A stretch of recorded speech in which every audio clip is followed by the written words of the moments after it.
When we're living in conceptual mind, we simply don't see what is limitless. If we're living in limited mind, how can we access the limitless? It's like alchemy, right? It's like a truly deep transformative process, like turning the lead of our conceptual stress into the gold of the non-dual, limitless nature of being.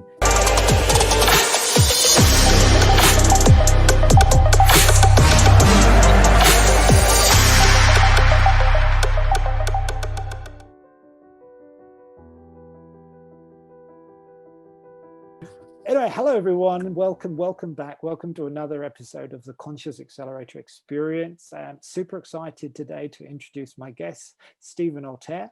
Stephen is based in Japan, so thank you for spending some time with us. And he's the co-founder of the Conscious Accelerator. And I know you have many other businesses and organizations that you work with. But welcome, Stephen. Welcome to our Wellness Festival. So how's everything with you today? How's it all going in Japan? Lawrence, thank you. And look, love and blessings to you and everybody that's listening and all the families and also all the participants in the Wellness Summit, because I think there's incredible opportunity to learn from each other here. And I'm very well. I'm here on a beautiful day in Japan. I live right beside an ancient Zen temple, so I'm very fortunate to be on the edge of a forest in a beautiful environment. So my wife and daughter are downstairs busy playing piano. So I said to them, can you put it on? Can you put your headphones on just in case Lawrence and I not into gavottes and arpeggios, and so we're a very musical family. So we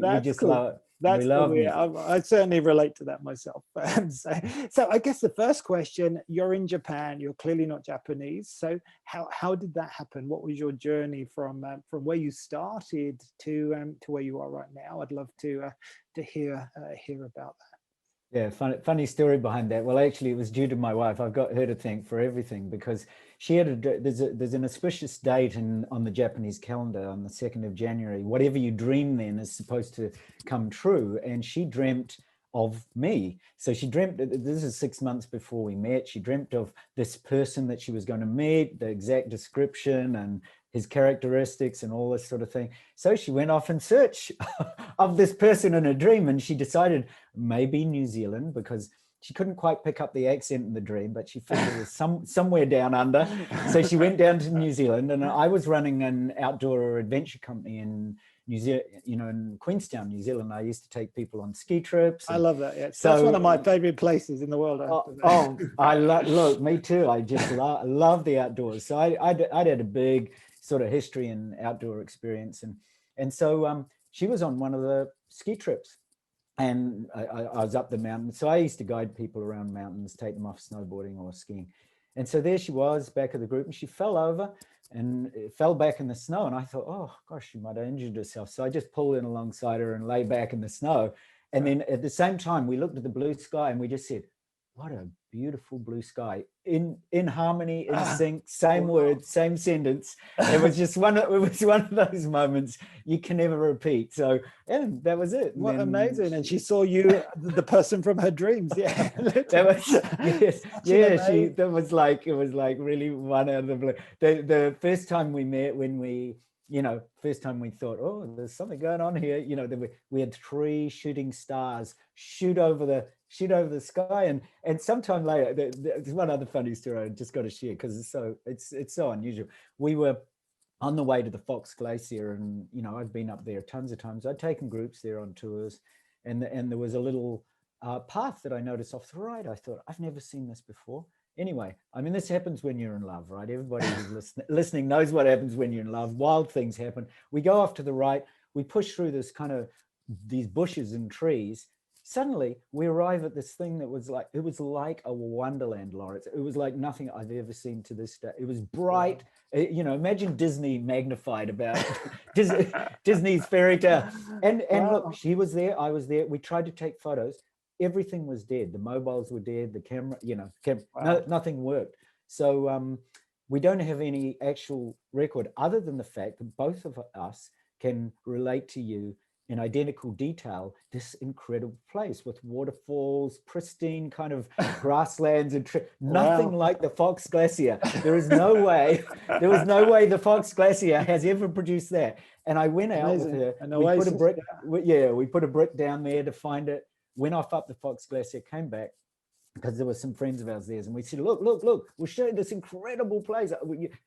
There was no brick, no path, nothing. So to this day, you've got to put something down to the power of love, you know. Power of love, exactly. Yeah. It creates all kinds of visions. Wow, that's amazing. So what are you spending your time doing right now in Japan? How do you spend your time? I know you're doing amazing work. I'd love you to share some of the things that you're doing to help, in the context of what we're talking about today, to help people find wellness or find balance, because our whole philosophy is that everybody should have balance in their life, because balance creates an environment where we can be our best and do our best work.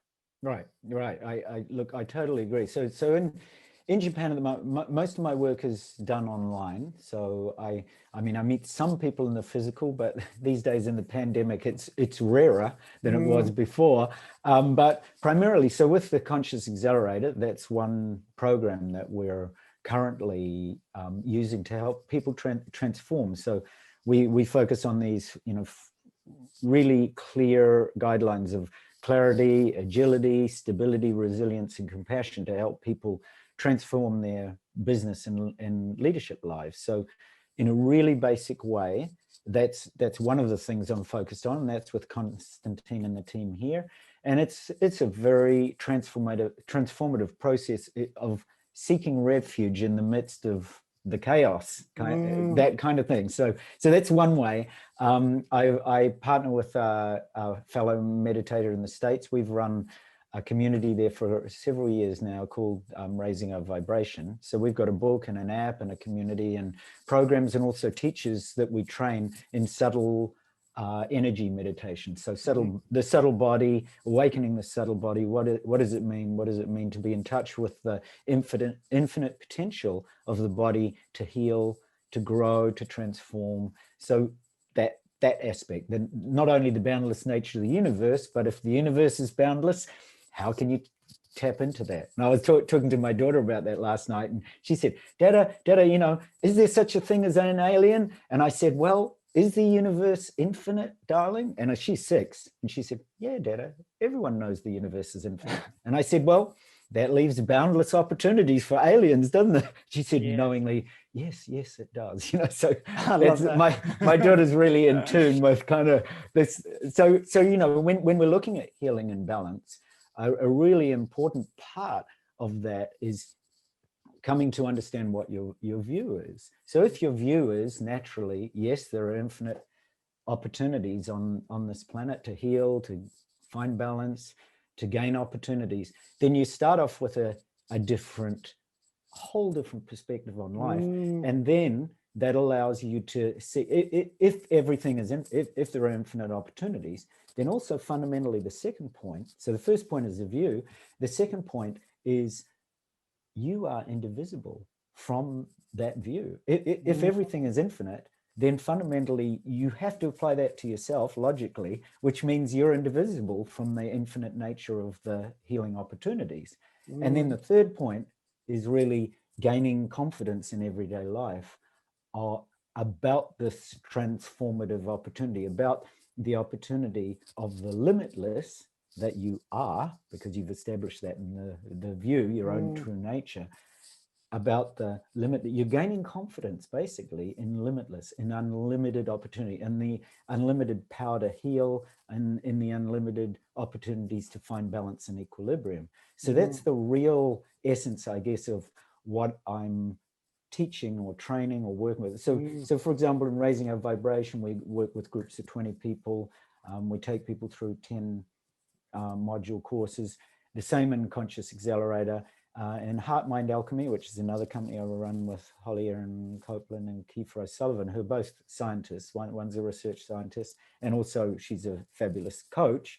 And Kiefer, who's a wonderful neuroscientist. So we work with people on bringing ancient wisdom into balance with modern science. So, you're talking about equilibrium.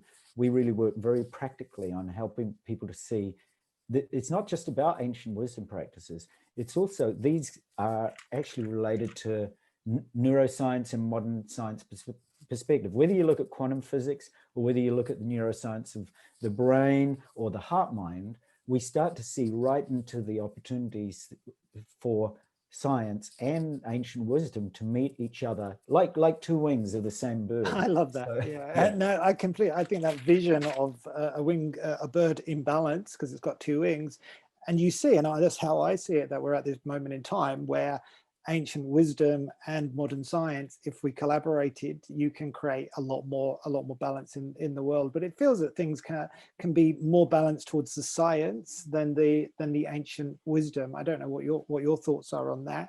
I suppose the question is, how do we bring some of that wonderful knowledge from ancient times into balance to really be able to support what science teaches us, and recognize that perhaps science doesn't have all of the answers, and if we're too reliant on science for the answers, then that can lead us to feeling out of equilibrium. Yeah, totally. Well, bringing that into balance is an interesting one, because if we actually look at it in a really simple way, I often say to people, okay, imagine you're looking up at the night sky, what do you see? And they say, well, I see the universe. I said, how much of the universe? Well, isn't that the universe? No, what you're seeing, what you're actually observe is less than 1% of the entirety of the universe itself. So what you're seeing is actually a very limited picture. And you can apply that to the conceptual mind. What we fundamentally conceive is within bounds, is in a limited perspective, because it's all related to concept. And if the universe itself, as in taken from an infinite perspective, is basically 99%, like David Bohm was saying, it's this field that we're generally not in touch with, that represents, in fact, 99% plus of all it is, and we actually don't have a direct experience of it, then wouldn't we want to find out? And people say, oh, but hang on, isn't it just about, houses and trees and people and dogs, and isn't that what the world is? And so I point out to them that the senses can be very misleading, because at this very moment, as you know, the Earth is actually spinning faster than you realize. The Earth itself is also, as we know, is traveling with the sun through the universe at millions of miles per hour, when you take into account the Milky Way and everything else that's actually moving at a high. So we seem to be very stable. That's what our senses tell us. But actually, in fact, there is this extraordinary movement and shift that is happening at a great speed that we're not even aware of at all. So I think so what it really brings you to, in terms of this balance between science and ancient wisdom, is in some ways science represents the known. I mean, it's bounded by the measuring instruments and by the observer.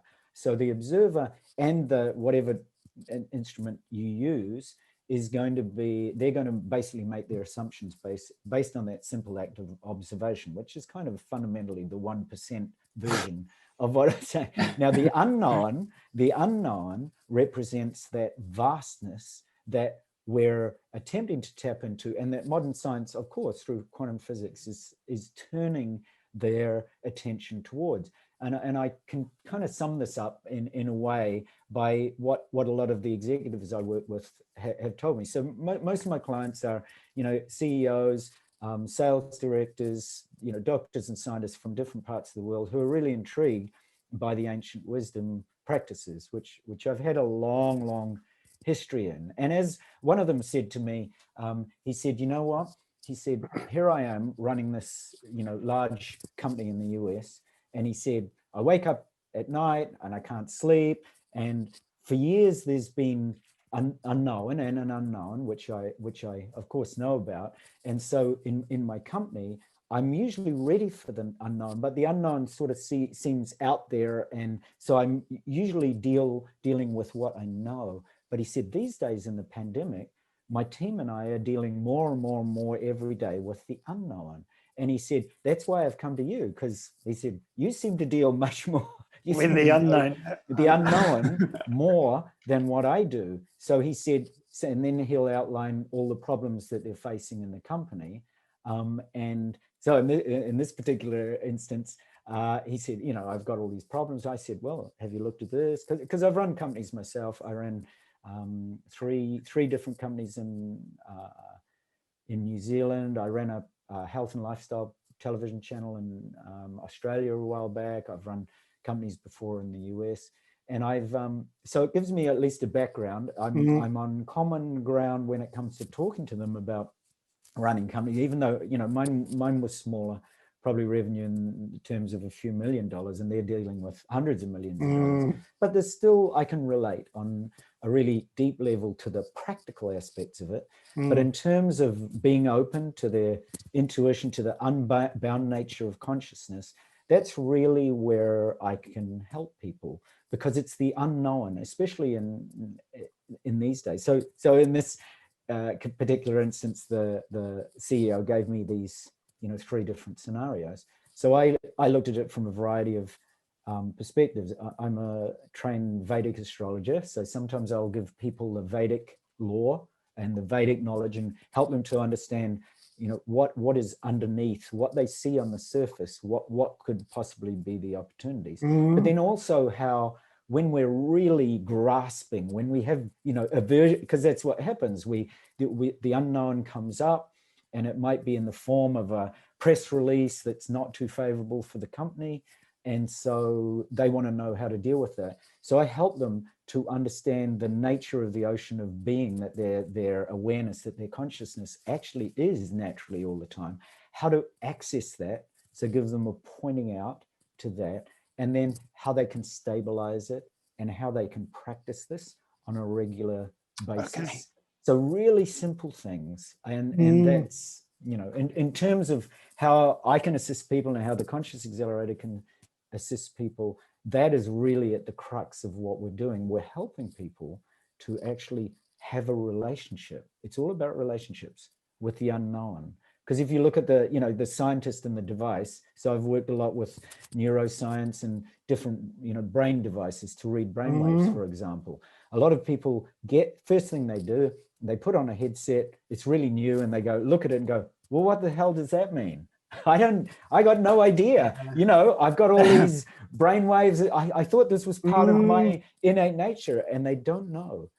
And when you point out that the brainwave is actually like an orchestral arrangement, it's not something that's taken out of context. Everybody has their own unique soul signature or song that they sing in life, and that through ancient wisdom traditions and through modern science, especially neuroscience, we can start to understand and have a relationship with the unknown through understanding the song of our heart and the song of our brain.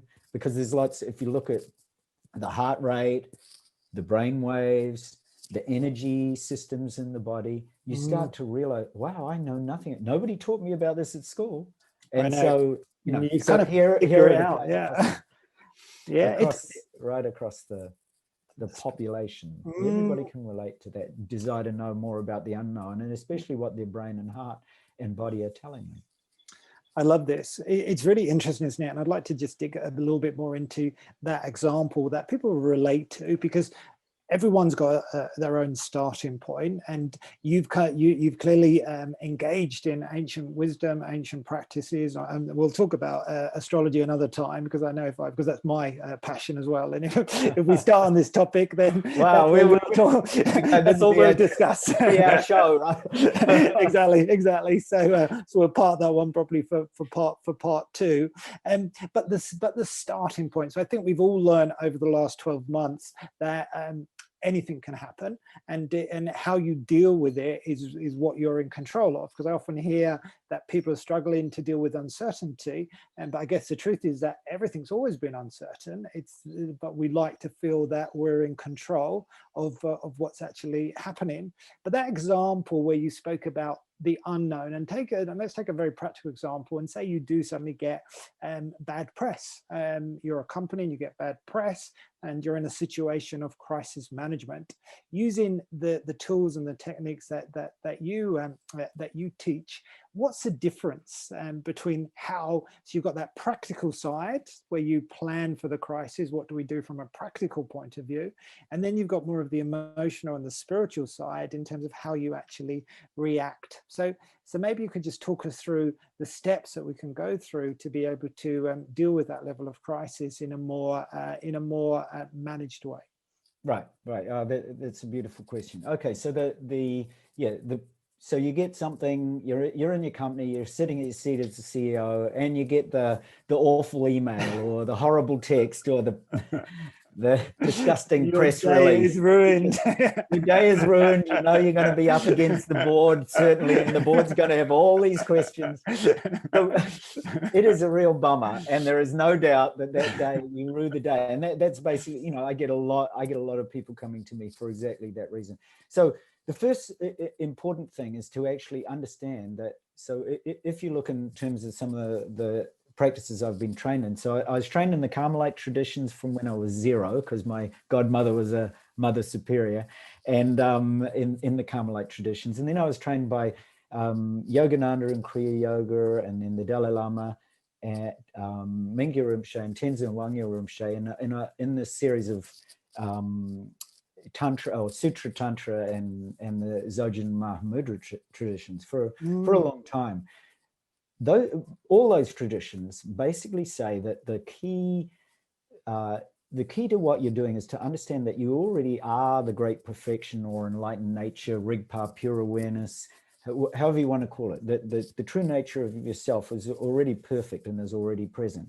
So one of the important things I do to work with people is to help them understand their true nature first. They usually come to me in chaos, stressed, unhappy, anxious, can't sleep, all of that. So if you take the worst case scenario, somebody's on their way to depression or they're already depressed, and they find themselves, they've run a company for years and they're battling with, they're tossing in their corporate bed, so to speak. So they're awake at night, not just at night, but they're awake all during the day, but awake with stress. So the first important thing is to understand that our true nature is really very open, empty, free of concept, free of limits, that it has no bounds. Ultimately, it has no history or past or future, because the history, this past, this future, that's all our conceptual self. That's the narrative self that runs around all day wanting to control, limit, wanting to rule our lives through its narrative that it's been creating year after year from when we were very small.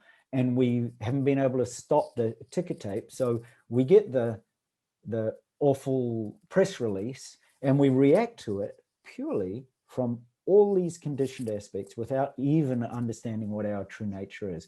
So we haven't gone that far. We're just simply reacting from our conditioned self. So it is not free and it is not open. It is actually limited, conceptual, and bound. So that's the first really, really important thing, to understand that when we're living in conceptual mind, we simply don't see what is limitless. If we're living in limited mind, how can we access the limitless? So that's the first important thing that I do with people who come to see me, is to set the ground, to actually help them to understand the limit and the limitless. And I do this through a series of guidance and pointing out practices. And I can do a short one before we finish today, just to get a taste of it. So as I said, the conceptual mind is like the 1% of the universe that we see when we look up. And of course, when I relate that analogy to people, people want to know about the 99%. They say, I want that. I want to deal with my press release from the limitless, boundless nature of my being, not from the bound, scared, stressed, fearful part. So then we look at the path together. So the path is, we are fundamentally indivisible from our true unlimited nature. And so the path is all about getting familiar with this pure, limitless awareness until it becomes stable and enduring.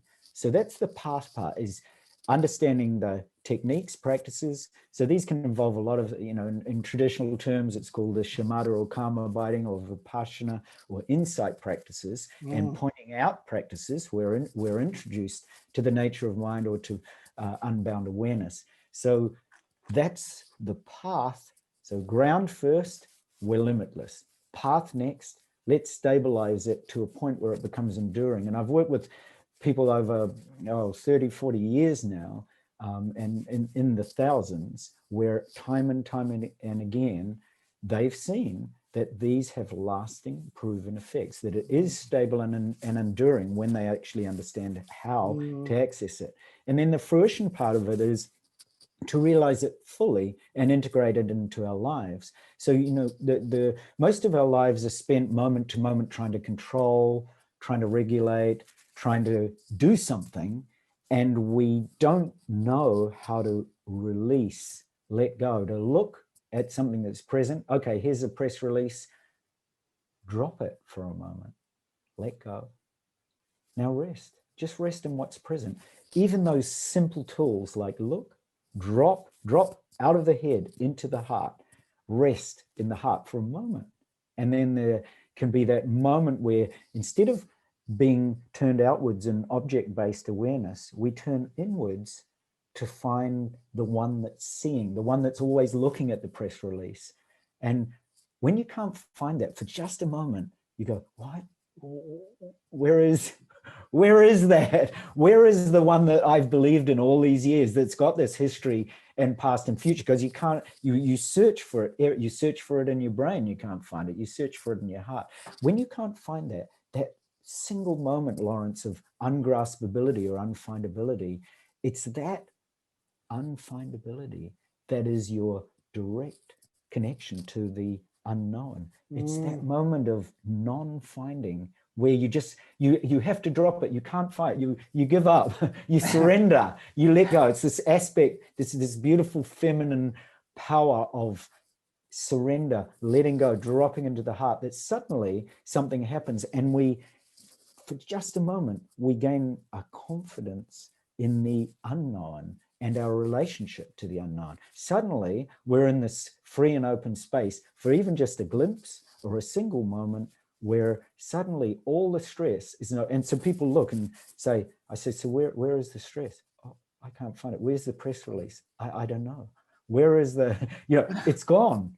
It's gone. They've been stressed for 3 weeks up to the point they come and see me to see me. And then in 50 minutes, they've suddenly gone from the stress state to, as one person said, in tears, he said, look, I run companies, but in 50 minutes, you've done what nobody could do for me for the last 3 weeks. And he said, I don't know how that's happened, but he said, I can't find the stress, the anxiety, the press release, the so on. So it's that very ungraspable nature that we suddenly come in contact with, that's beyond concept, that actually has no limits. It's that quality that is suddenly wakes up. And when you do that, you start then to go all the way back, and you start to say, oh, I see it. I can see what's there. I want that, because and of course that's part of the nature of mind too, is you suddenly get a glimpse and you think, I want that. So you want to grab onto that. So part of my guidance is to help people to understand that there are actually these three aspects to this new unknown way of being. It's not new at all. It's been present there all along. It's just that you've dropped the concepts and you've dropped this limited version of yourself for just a short while. And you realize, number one, that it's about effortlessness, that the path really is about being, not doing. So I'm really just helping people to be a somewhat unknown, quantity in our education system, which is so much about doing. So one is the effortless nature of it. The second one is that it's natural. You let everything unfold. So basically it's there are techniques that I help people to show them how to let things unfold without trying to alter or correct or improve. We're so often told that, you have to constantly improve and get better and better and better. And yet we don't touch that deep natural aspect of ourselves that's all about letting things unfold. And it sounds so simple, and it is, and yet we're not taught how to access that natural aspect of ourselves. So that's effortless, natural. And the third one is presence. Presence is all about not being lost, not being distracted. If I ask any of you here, are you aware? Are you listening? You could say, yeah. So you're not lost at this point. You're not distracted. You're actually genuinely listening. If I ask you to lift your eyes off the screen and look over and just be aware of the space all around you for a moment, suddenly you've taken your attention from a screen to a spacious awareness, and you're still not lost. You're aware of it. You're aware that, oh, just by shifting my attention consciously, I can be awake. I can be really connected and aware. And so I teach people how to practice this 24/7, how to simply look, be aware, drop all effort, drop from the head into the heart, feel. So there's a really deep sensory aspect to this. We're often find when we're in stress, we're out of touch with our heart, we're out of touch with our feelings, and then rest.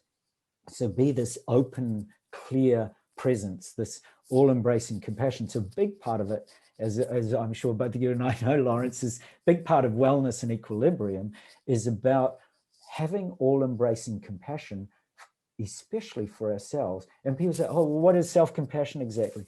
It means for everything that is. A thought comes up, for example, that stress, this press release. So I'll teach the executives how to take really uncomfortable thoughts and emotions and actually embrace them with compassion. How to allow a thought and an emotion to arise, and to actually allow it to arise, abide, and dissolve without attack, without trying to push it away, without any aversion to it, without trying to grasp onto it either and thinking that's a good thought, and holding tightly onto it. So teach people with awareness how to release this tightness. And that just, as you know from healing and balance, that release of the tightness and the stress and anxiety can just literally liberate the energy body itself. For sure.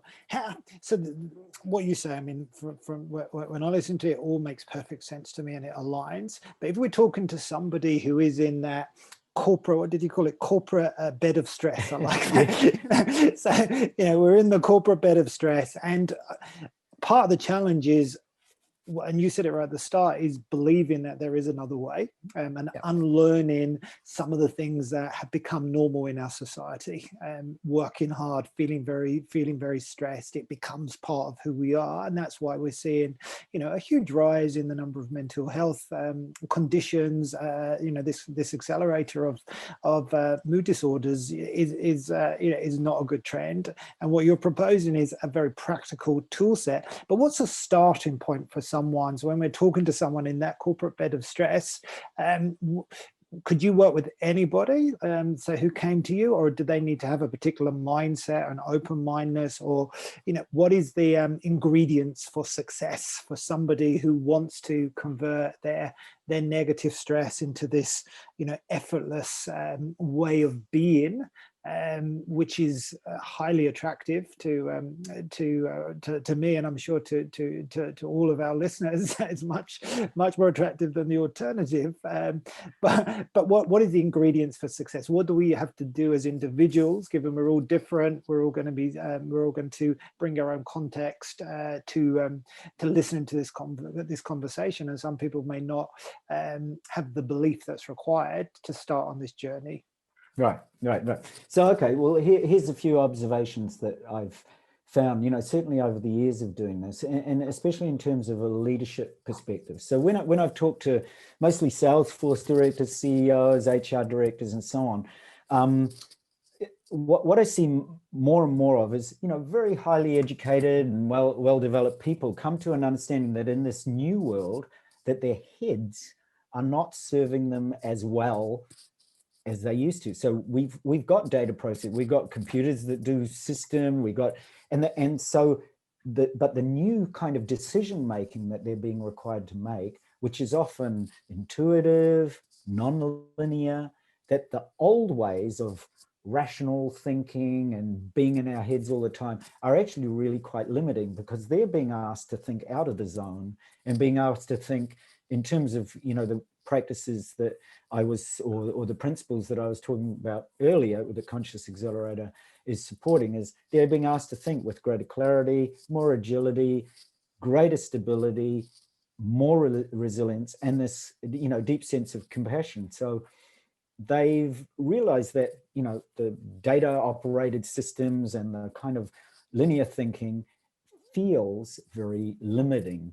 So they, and they all talk about the fact that they've read tons of books. They've read books about intuition, insight, nonlinear thinking, flow states, and so on. But the books and the practices don't actually get them into these states, and they don't actually develop them in the kind of intuition, nonlinear thinking that they're really wanting. So I offer them this simple hypothesis that perhaps it's all about the way that we communicate to this world around us, and the way that, and the relationship that we develop is not about the head at all, but that it's actually from the perspective of the heart.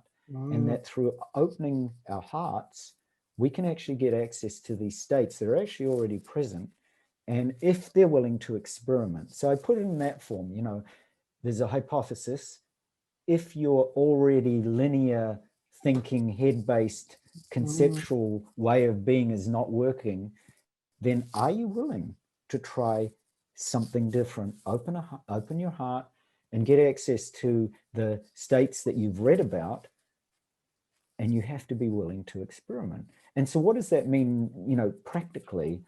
I think that most people in the corporate world are willing, these days especially, to learn new practices, and they want to lead people through creating strategies and even reinventing organizations in a new way.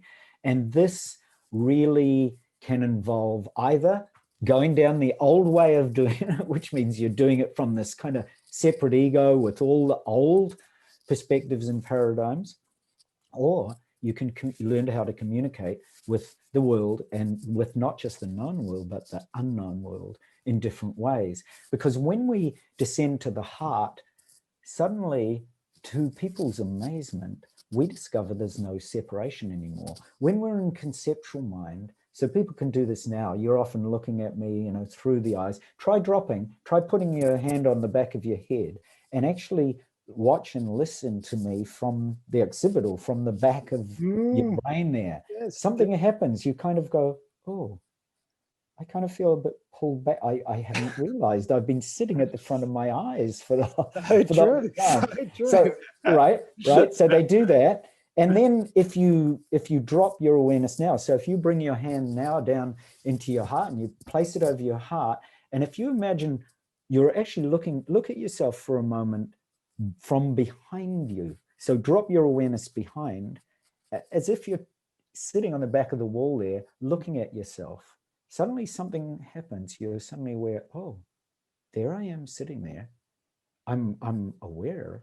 I'm actually aware of myself sitting here, watching the computer, listening with my hand on my heart, but suddenly something feels different. So now come down and into the heart and just try opening up simultaneously, left and right, as if you're unfolding this open-hearted awareness or embrace of this conversation, of yourself, to left and right simultaneously. So open it wider. If you find any edges, so you come to the walls, right, of your room, you find some edges, just unfold them, like dissolve the space, dissolve the walls into space and go beyond there. So now you're actually feeling, because you've still got this connection with your heart. You're feeling out beyond the room, you're feeling out into the world. Perhaps you contact your neighbors, or if you're in an office, you're suddenly instantaneously aware of feeling the presence of other people in the building, or if you're working from home, of your family, or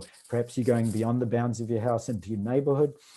So you're actually starting to feel and be aware from a completely different point of awareness. And this is kind of like Tantra. You're experiencing a transformation, but on an embodied and felt sense rather than a brain sense. So when our heart opens up into the wholeness of the universe, this whole universe provides us with resources and support, right? Because we are then developing a relationship, not just with the press release and our unlimited version of all the stresses that's involved, because at that point, that's all we see. But suddenly, we've opened our hearts. We've done a little experiment where we've felt what it's like to be aware from a different point of our brain. And then we're actually starting to feel, and we've forgotten about the press release, right? Who's remembered their press release? I haven't at this point, because I'm actually engaged in feeling. And what's happening here is that our leaders, our corporate groups, our sales force directors are suddenly not working with the outside world anymore from a point of view of an object-based awareness. They're suddenly dealing with aspects of, silence, of openness, of letting go, of seeing what's present, rather than making a decision about what's present. The moment you decide what's present, you have conceptually built a wall and a framework around the denser realms, around the realms that we tend to get stuck in, that have a lot of anxiety for us.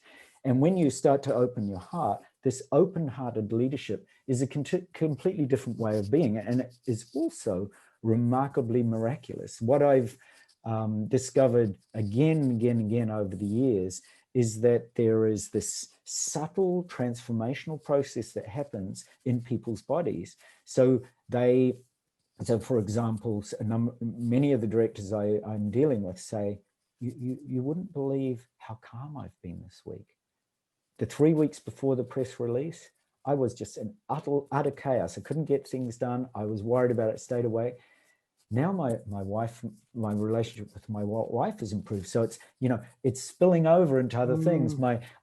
I'm talking to my daughter. I hadn't realized I'd actually not given her the time of day for the last 3 weeks because I was so worried. So this process, this transformational process of opening, developing transformational relationships, not just with our company colleagues, but our family. The whole reason we got into this in the first place was we wanted to have a relaxed family life, a peaceful family life. Suddenly we got a press release that's completely divorced us from any relationship with that at all, because we're so stressed about it. So this, stability and this power of being that's actually present is a remarkable thing. And more as leaders in the corporate world come to this kind of perspective and understand what it means to descend from their head into their hearts and learn what it's like to live from there. So suddenly it's like alchemy, right? It's like a truly deep transformative process, like turning the lead of our conceptual stress into the gold of the non-dual, limitless nature of being. Suddenly people discover that they can actually deal with the press release. So 2 weeks later, another rotten press release arrives, but this time their relationship with it is different. They're clear, they're open, they're able to talk to the board very clearly and calmly. There's no stress. They don't yell at their wife any longer about it. They are really open to what's present, and they're dealing with it in such a different energetic way. And of course, that starts to make you question whether you do want to be the CEO of the company that's getting multiple press releases at that point, because you're starting to really question the deeper nature of the heart of the organization itself. And you're looking deeply into, okay, well, if this is happening to me, why can't I involve the whole staff in a way that we all deeply understand this process, and we're not attracting multiple press releases about the company. So, as I was saying, I mean, I can guide you through. Why don't we do that? We could do that. Yeah, and I'm conscious of time, but let's use the last, because everything you said makes perfect sense, and I'm conscious that a lot of people will feel this is quite conceptual. So really being able to connect the concept, and I feel we've definitely got to have a part 2 or part 3, probably part 6, because it's a very big topic. But I believe these tools, if we really embrace those tools, then we can build our own, equilibrium toolkit, which will make us more robust, more resilient, more, mentally aware, and that changes our entire experience of everyday life. But let's start with and give people a taster of some of the techniques that you teach, so that people can see for themselves or experience for themselves what the potential impact could be on their own well-being. Okay, sounds good. And sounds like, the Equilibrium app must be coming out soon, Lawrence. We'll have to get together with all the CEOs and say, the world needs this. We need your input. We can get all their feedback, and we'll put out the guided techniques. But sure, okay, here we go. So if you're listening to me right now, simply, take a comfortable seat. You can lie down either if you're in the boardroom, you can put your feet up, and just relax for this, 5, 6, 7 minutes that it'll take to do this. So this is very brief, and it's a very short insight. One of the key points that we're going to make is simply about gaining confidence in this unlimited nature of your being, and how to deal with a difficult thought or emotion when it comes up. So we're going to take that.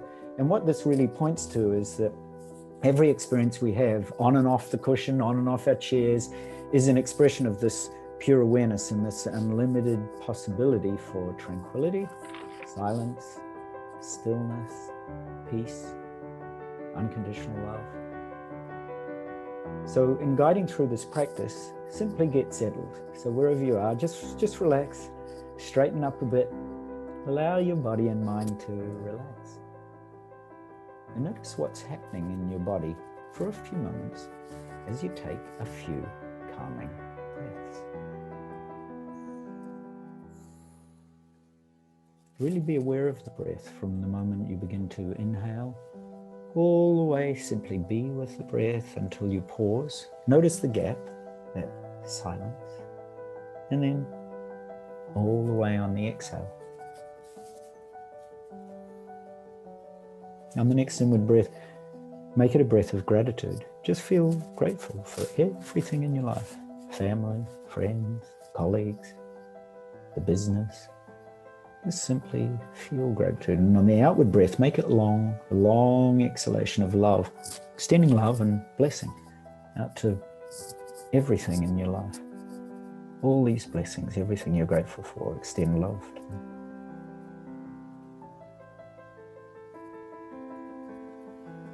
And now take a few moments just to connect with how amazing and remarkable it would be if every living being were to be able to recognize this tranquility, this peace, this pure nature, this boundless being.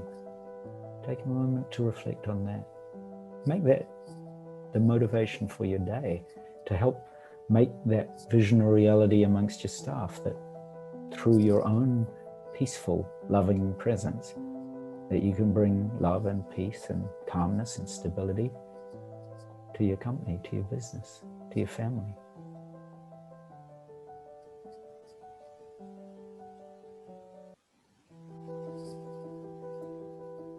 Now take a few moments to connect with the blessings of the teachings in your life, whatever they might be. Any mentors, any teachers, any spiritual practice, any guidance whatsoever on any level.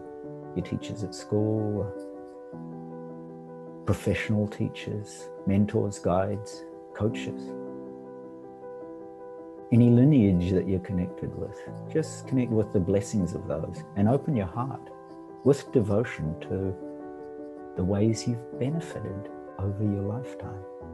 Just do whatever feels right in a way that you can feel all the blessings flowing into you. Imagine an opening in the crown of your head, as if the blessings are flowing down like nectar and light. You can actually feel it dropping down into your throat, dripping down into your heart, into you at this moment. And right in this moment, you are the embodiment of all the wisdom, all the realization, and all the compassion of all these teachings throughout your entire life.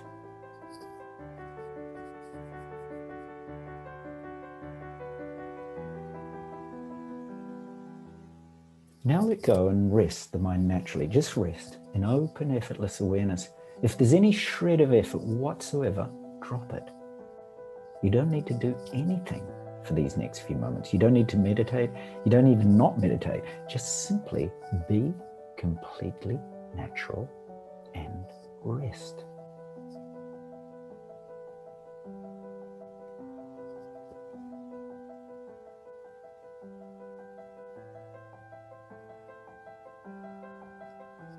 If a thought comes up, that's okay. Simply allow any thought to come and go like the waves on the surface of an ocean. Just simply rest and allow your mind to move in and out of stillness quite naturally.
There's nothing to do here, just simply rest and allow any thought or feeling to pass through awareness like clouds in the sky.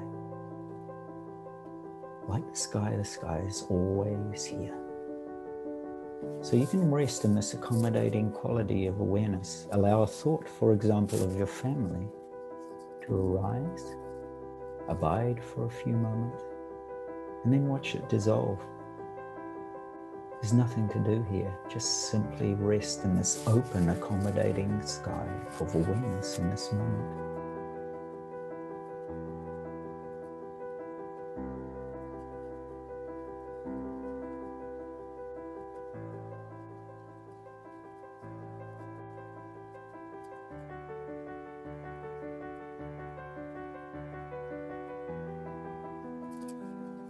Slowly now, open your eyes. As you open your eyes into this awe and gratitude and appreciation for what's present.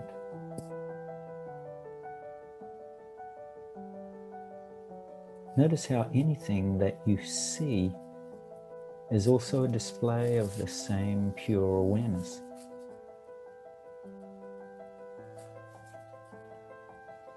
Allow yourself to perceive the entire visual field as a radiant display of your own pure nature.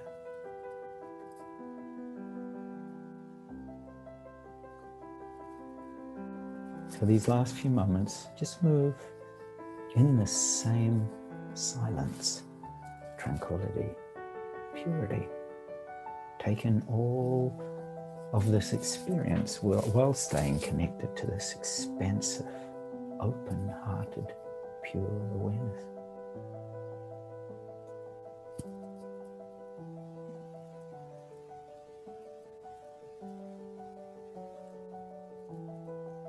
In our day-to-day experience, we so often have expectation and judgment about what's occurring in every passing moment. We like some things, we dislike others. And those attachments and aversions set in motion a very strong habit to try to control or alter whatever is present. Here, we're just dropping that old habit together, and we're seeing whatever plays out on the surface of our mind, on the surface of the ocean, as a possibility to reconnect with pure awareness. It's a very potent practice to apply. So from time to time in your day, just stop. Simply stop what you're doing. Pause. Bring your awareness like we did before into the occipital. Be aware of where you're aware from. feel this open, spacious awareness and drop into your heart and notice what is happening from this awe and gratitude and appreciation and warmth for what's present.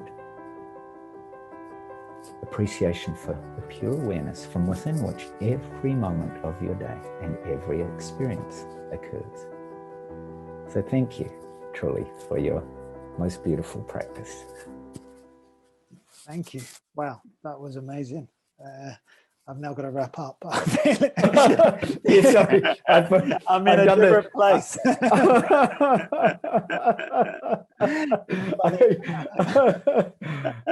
I've done this with some interviews before, and they've said the same thing. They said, "Oh, you expect me to wrap up after that?" I can hardly speak. I can hardly speak. It feels, I don't overthink it, but it feels like I've taken one set of glasses off and put another set on, and everything seems different. So let me attempt to find some words just to say thank you, Stephen, for spending time with us today. It's amazing what the work you're doing. I'd really like to acknowledge the work you're doing to help people find balance, find equilibrium, and find wellness. Where can people find out more about you and follow your work and engage with your programs? Right. So one is, well, thank you for the opportunity. And once again, Lawrence, thank you for your pristine and immaculate presence, because I think the interview is only ever as good as a team. So I'm incredibly grateful to your presence and enlightened nature that kind of is bringing this for so many people through equilibrium. So I'm very grateful to you.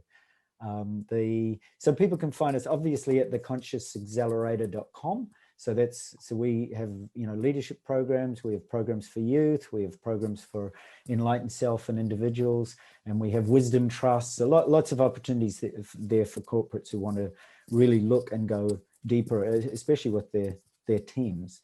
You can also find, as I said, I run a meditation community with Kevin Shaninger on raisingourvibration.net. So that's also on Facebook. And with Holly Erin Copeland and Kiefer O'Sullivan, we run the Heart Mind Alchemy. So we do lucid dreaming workshops. We do another workshop called The Practical Mystic.